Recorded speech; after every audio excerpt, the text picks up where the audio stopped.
and this is going to be on thermodynamics. So we've kind of already been talking about thermodynamics in a sense in the last couple of lectures, particularly talking about temperature and heat exchange or heat transfer, phase changes, right? All that has to do with thermodynamics. So we're going to do here, as the last lecture in this part of the course, is talk kind of broadly about thermodynamics and specifically about what are called the laws of thermodynamics.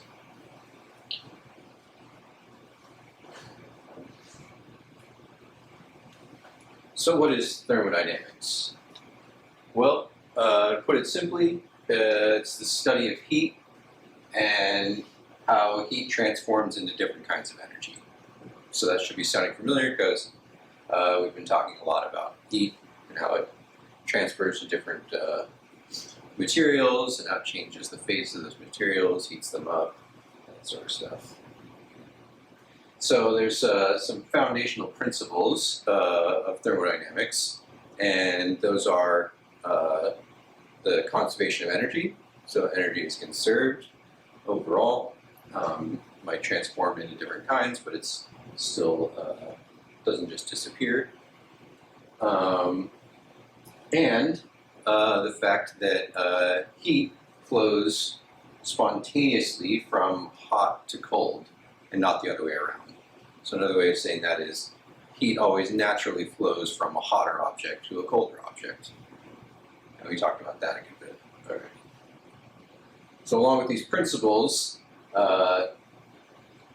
in conjunction with this atomic theory of matter that we've been talking about for a little while, pretty much makes up the foundations of thermodynamics. So just to remind you that the atomic theory of matter is essentially just that matter, me, you, the camera, tables, food, chairs, all that kind of stuff, is made up of atoms, and beyond that, those atoms are always in motion, and in general, there's these three sorts of main states of matter, which was solids, liquids, and gases. And essentially, for the most part, it's just more and more motion involved at the atomic level as we go from solid to liquid to gas.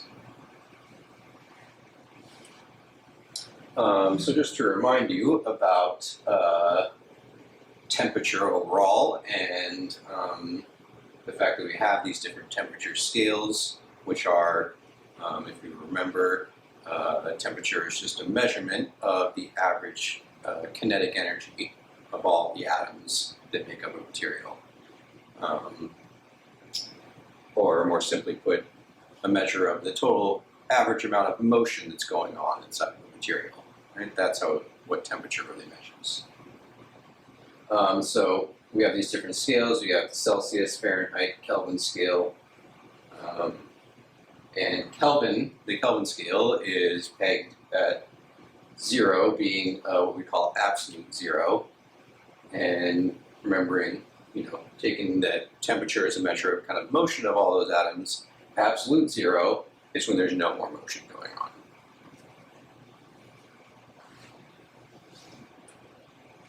Okay, so these laws of thermodynamics, right? So the first law of thermodynamics is essentially a statement of energy conservation. So one way of putting it is that whenever you add heat to a system, that heat is energy, and that energy transforms into some other kind of energy in that system. So kind of put it as maybe a sort of equation here. The heat that you add to a system is going to equal the increase in the internal energy of that system. And so that's saying the increase in the temperature, basically, of that system.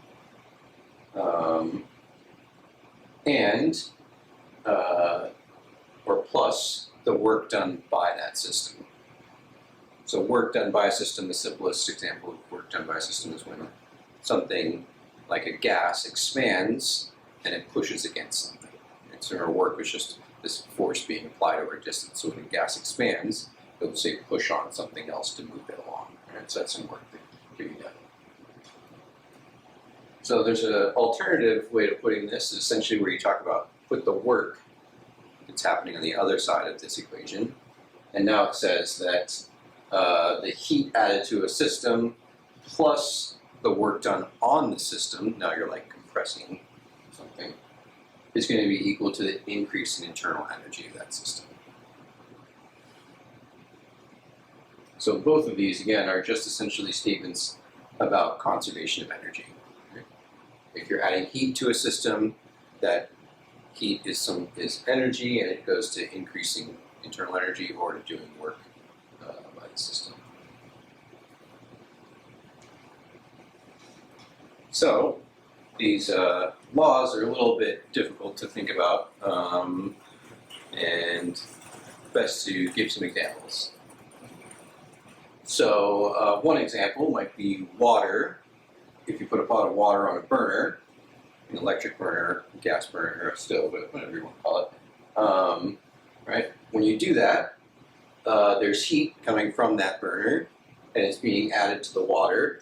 Technically, it's going through the pan, conducting through the pan, but we talked about that, conduction. So imagine that heat is essentially going to the water, right? So we're adding heat to that system. The system is the water that's in the pot.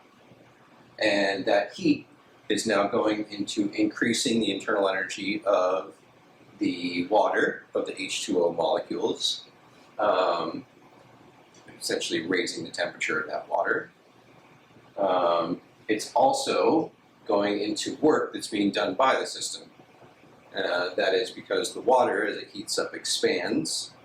So remember we talked about thermal expansion. When something is heated up, it generally is going to expand. So when this water expands, it's actually pushing against the atmosphere, right? The air that's above it. There's a whole bunch of pressure from the air above, so in order for that water to expand, it has to actually do work to push against that air.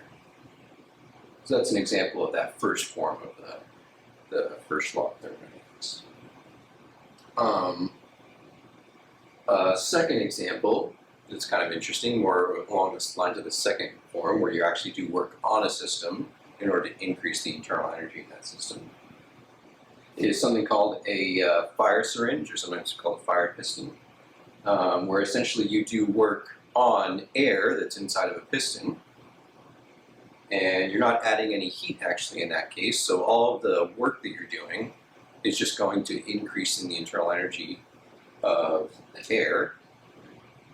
And usually there's a little piece of cotton or some kind of tinder or something in that piston, and so as you push down on the piston, right, you're doing work on that piston, you're increasing the internal energy, so that air inside of the piston heats up depending on how quickly you push it down, it heats up quite a bit, right? It heats up so much that it actually causes the cotton inside of that syringe to combust, right? The cotton gets so hot because the air is heating up, it'll combust. So let's see an example of that. So here we go, we're closing up the piston, push it down real fast, and we see a spark. Here's a little slow motion. Bam. There you go. So no heat being added there, it was all work being done on the air inside of that piston. Okay, so how about a couple more examples of this first law of thermodynamics? So another way of looking at this is that if a system or a substance or a material or whatnot, if that does work on something else, right, by that system doing work, it's going to decrease its internal energy, right? Essentially, there's energy going out of the system now. And an example of that would be if you blow air out of your lips, right? If you kind of push your lips together and you push air out through a very small opening here, right? what you're doing is you're forcing air to come through a very small opening, so you're kind of compressing the air. And as it comes out, it hits the atmosphere and it's expanding as it comes out. So to expand, it needs to do work on the air that's there, right? It needs to push the air out of the way. So it's doing work on the air that's already there. It's by expanding, and that way it's actually decreasing its internal energy. That's why the air feels cool.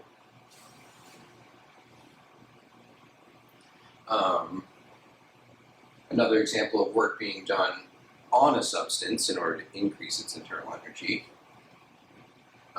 is actually similar to the fire syringe, and this is an example of a diesel engine, a four-stroke diesel engine, where in a normal engine, or in a lot of engines, non-diesel engines, there's actually what's called a spark plug, and as part of the engine cycle, the spark plug will spark in order to ignite the fuel inside of the engine.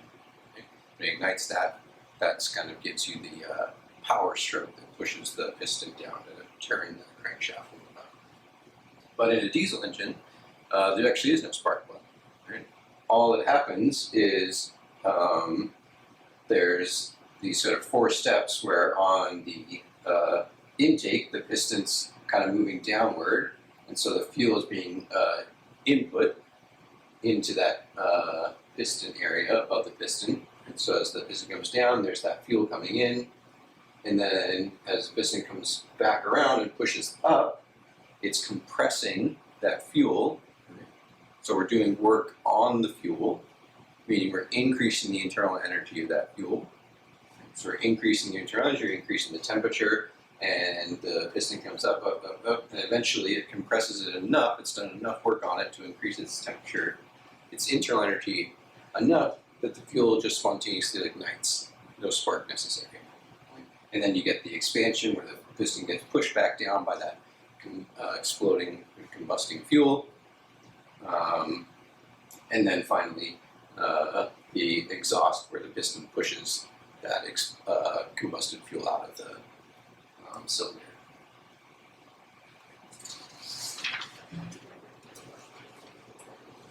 Okay. So how about a little check on yourself?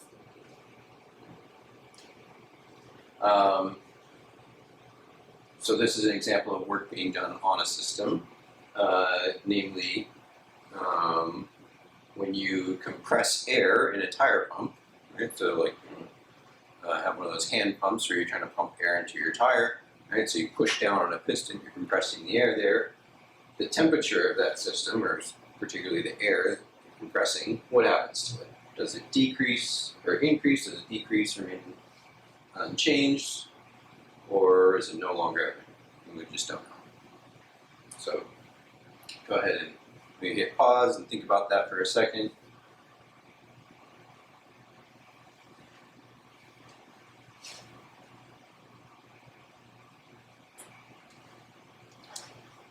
And hopefully you said that the temperature will increase, right? We're doing work on the system, meaning we're increasing the internal energy of that system.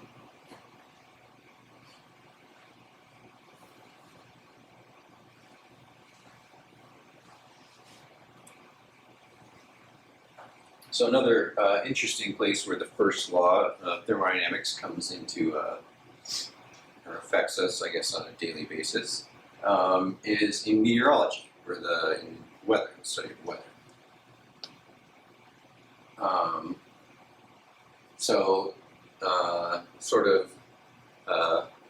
Consequence, or another way of sort of stating this first law, is that air temperature rises as heat is added or as the pressure is increased, right? So just like that tire pump, we pushed down it, we compressed it, we increased the pressure, the temperature rose. We could also alternatively have just added heat in a different way. The air temperature will increase. So this sort of process of air temperature rising or falling depending on heat added or being taken away. It occurs regularly in the atmosphere, and you can sort of think about the atmosphere is made up of sort of like chunks, or what we call sometimes parcels of air. So there's sort of a big piece of air, and that air will sort of move around in the atmosphere and around in the rest of the atmosphere. And it turns out there's not a whole lot of heat that gets exchanged, at least quickly. So as the air temperature will rise and fall depending on essentially just the pressure of that air.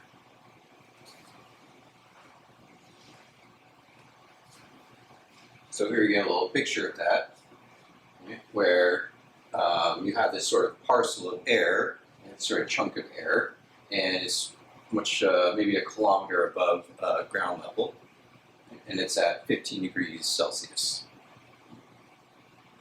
So that air, that little parcel, is maybe warmer than the air around it, so it's less dense than the air around it, so it wants to rise. So as it rises, the pressure becomes less and less. Right? So as you go up in the atmosphere, if you remember, pressure is going to decrease. Right? So the parcel of air is rising, the pressure is lessening, so the air is going to expand, and it's actually going to lower its temperature. So again, just kind of keep going up. Imagine keep going up. It continues to move up and up and up, and as it rises more and more and more, the pressure around there is less and less and less. So the temperature of that parcel of air decreases. It gets cooler and cooler air as you sort of move up in the atmosphere.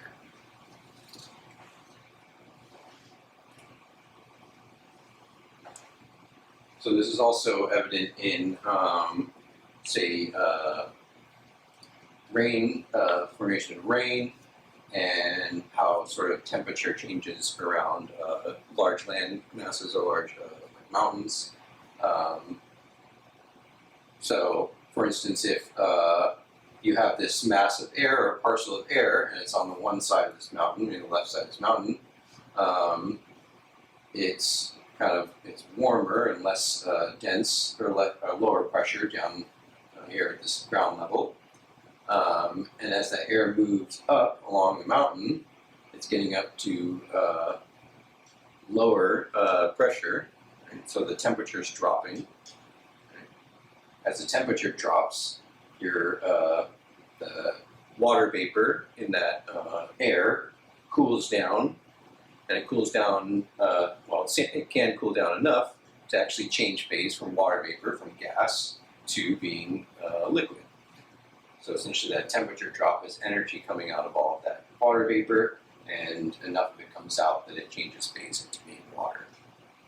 So that's why you can get a lot of rain on one side of a mountain if there's air, generally wind air currents that go towards it. So the opposite happens on the other side of that mountain, where after that air has condensed, or it's gone up the mountain, it's cooled off, and you've got rain coming out, you have that cold, moist air coming down the other side, but since it's cold now, right, it's more dense than a lot of the air on the other side, and so it's more dense, it's going to drop, it's not buoyant. It starts to drop coming down the other side of the mountain, and as it drops, right, the pressure is getting greater, so it's kind of compressing, and as the pressure gets greater, the temperature increases. So then you get these sort of warm, now dry, if it did rain on one side, warm and dry winds coming on the other side of the mountain. And this particularly happens apparently going over the Rocky Mountains, where you get these Chinook winds going towards the Great Plains after this moist air has come off from the west side of the Rocky Mountains.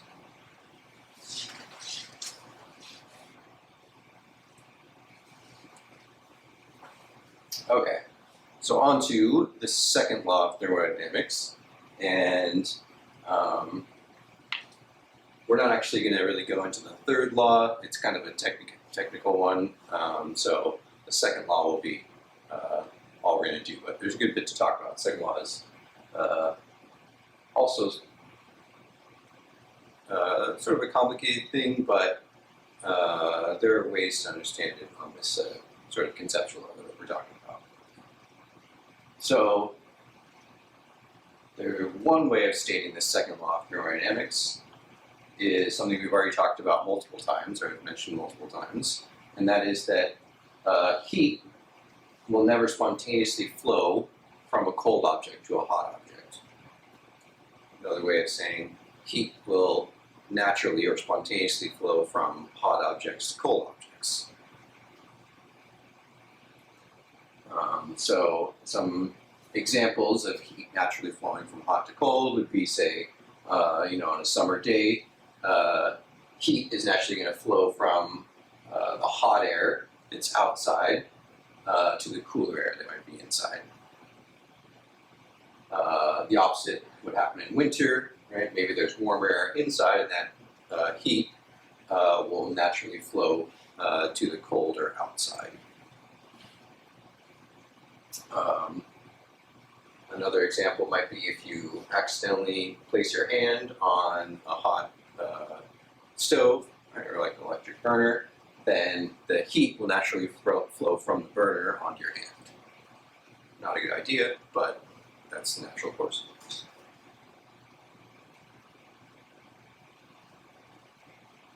So heat, saying it never spontaneously flows from cold to hot, doesn't mean it can't flow from cold to hot, right? It just means that you need to actually, some effort needs to be put in order for heat to be forced to flow from cold to hot. So some examples of systems where heat will flow in the opposite direction that it naturally wants to flow is refrigerators and air conditioners. So in refrigerators, we use a series of things in order to actually essentially draw heat out of the inside of the refrigerator and expel it outside the refrigerator. Right? The same sort of thing about air conditioners. Air conditioners essentially drawing heat out of the interior of your home to push it outside.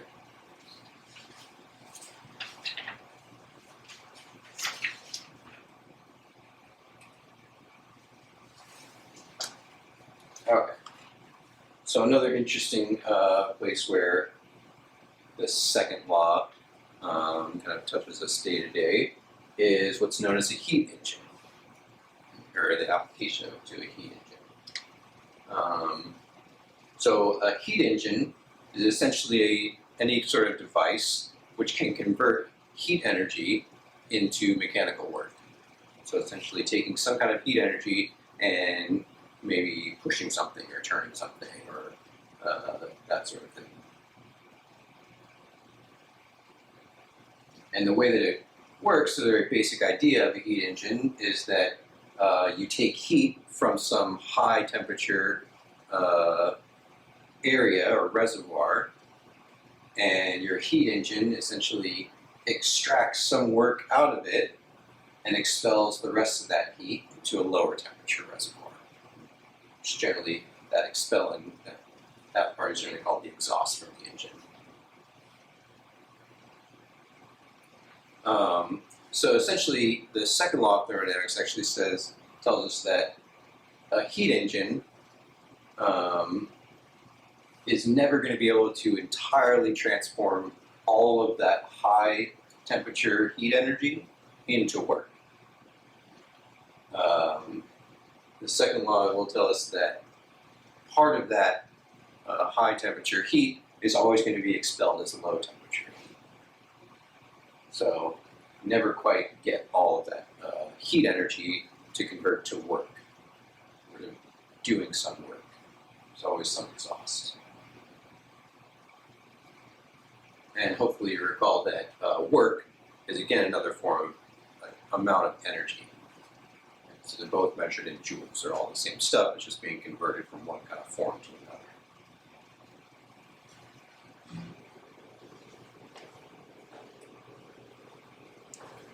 So let's see an example. this heat engine, right? So in the early days when people started being able to make heat engines, one of the first things we made was a steam engine. So in a steam engine, as you can see in the diagram, well, one example of a steam engine is essentially some way you have water, and by some methods, like in this image, they're using burning coal in order to heat up that water. So you have water and you heat it up enough to let it boil, so you create steam. So the steam engine, you're going to start with steam here.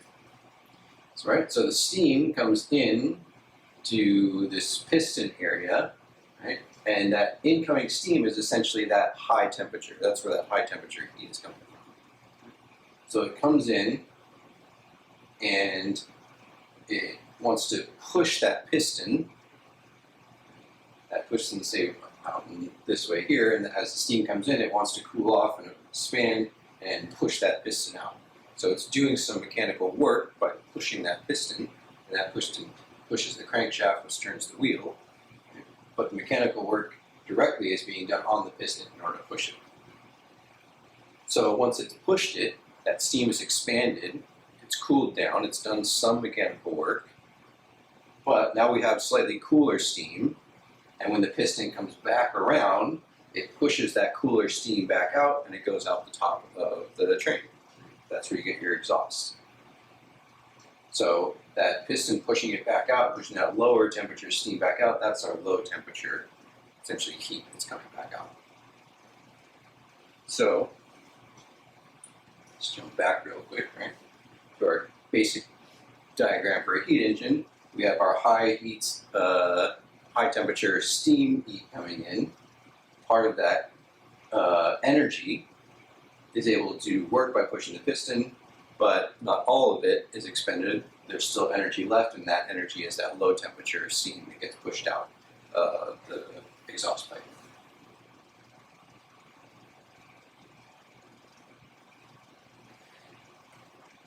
Okay. So one reason that the second law of thermodynamics is a little bit tricky is that there's a lot of different ways to state it. That's just maybe an unfortunate thing, but it is what it is. So let's look at another way that you could state the second law of thermodynamics. Order naturally tends towards disorder. So what do we mean by that? Well, if you compare, say, a gas to a solid, right? So compare ice maybe to steam.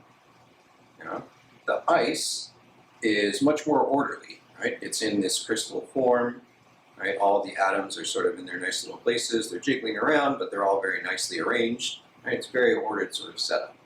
Versus now the steam, which you have the H2O molecules that are free to move around. There's all this random chaotic motion, right? It's very disorderly. Right? So that's sort of one way of understanding what we mean by ordered versus disordered. So the second law says that order naturally tends towards disorder. So when you have a system that's very ordered, it'll kind of naturally over time tends towards being disordered. So a nice example of that that we've seen already was dry ice. If you just have dry ice in a room temperature, that dry ice is a solid, right? It's a solid form of carbon dioxide, CO2. And we saw last time, one of the previous ones, that dry ice actually sublimates at atmospheric pressure, meaning it goes directly from a solid to a gas. So it's nice and easy to see that we start out with this solid, and placing it in room temperature, it spontaneously wants to sublimate and become a gas. Okay, so order naturally tends towards disorder. That doesn't mean that disordered things can't become orderly, like steam can't become water, or ice does happen. But for that to happen, generally you need to expend some kind of energy in order to do that. A lot of times you need to put in some work in some way. So some examples of this are if you have like a just random pile of bricks, pretty disordered sort of setup, haphazard sort of thing, you can make it into an orderly setup by putting in some work, right? By picking up each of the bricks, placing them down nicely, and you can stack them up into this nice little pyramid sort of shape. So that's one example of disorder becoming order, but you need to work in order to do that. Another big example of disordered things becoming more orderly is, generally speaking, for living organisms or biological life. Right? Biological life, by and large, is organisms taking disordered things and sort of utilizing energy in order to form things that are more orderly. Right? So like we take in food in order to sustain our body, which is a very sort of orderly system in general.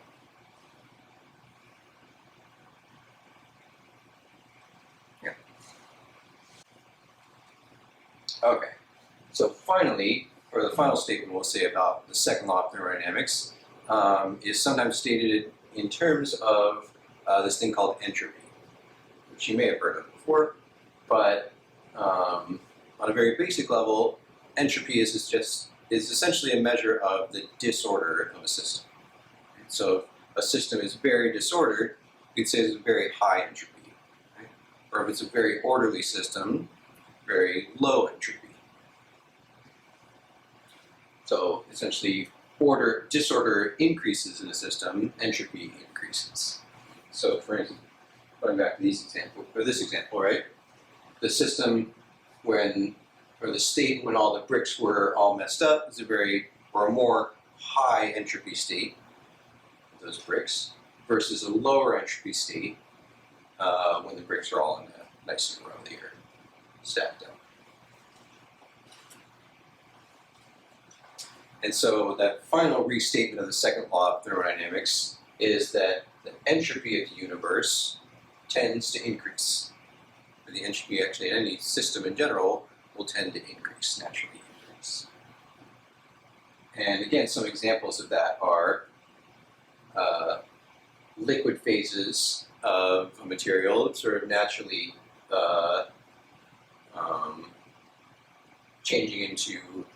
solid phases of material naturally changing into a liquid phase, right? So a liquid phase of, say, H2O, water, right? Liquid phase is much more disordered than the solid phase. Again, the solid phase is, all these atoms, the H2O molecules are sort of stuck in this rows and columns sort of setup, versus the water phase is those molecules are now able to move around quite a bit. So there's a lot more disorder in the liquid than in the solid. And if you ever have an ice cube, then you have it out. Naturally, it tends to want to melt and become water. So that's the entropy of the system naturally increasing. And finally, this setup where if you take, say, coffee and cream and somehow set it up to begin with, where this system of coffee and cream is completely separate. You have coffee below here, you have cream above here. That's a relatively ordered setup of the system. It's nicely separated. But the natural tendency of that system is going to be for those two liquids to combine. So if you were to start with that system, immediately the cream would start to fall through and it would start to mix in with the coffee. And over time, natural, so what we call diffusion, would essentially make it so that the cream and the coffee eventually would be completely mixed up. Right? You wouldn't have to do anything. It would take a while to get it completely mixed up, but you see that process going immediately when the cream sort of starts to mix with the coffee. Going from that ordered state where they're completely separate to the more disordered state where they're mixed up. So lower entropy state to higher entropy state.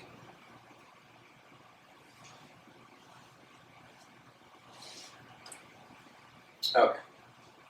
So lastly, give you another little question here. So if you had a locker, I don't know if you've ever had a locker, but you can imagine you do. So say your locker gets messier each week, as say this semester goes by. In this case, the entropy of your locker is going to be what's happening to that entropy.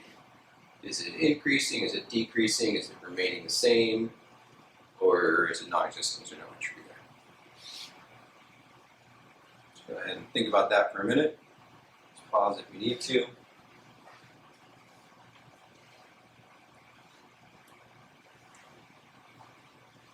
And hopefully you answered that it is increasing, right? Becoming more messier, means it's becoming more disordered, means its entropy is increasing. If in fact you start out with a messy locker and you spend some time organizing it each week, then that would be a case where you're actually putting in work in order to decrease the entropy of the system. Right? You're making it go from a disordered state to a more orderly state, you're decreasing its entropy. Okay, so that's all for this portion of the course. Hopefully these online lectures are going to work out well. And hope everyone's doing well. And, well, I don't know, hopefully I'll see you at some point, but maybe not. If not, then just digitally. And this should get us all the way to our exam and then spring break. And after spring break, I think we're going to be reassessing, but probably continuing with online lectures. So, best wishes to all, and good night.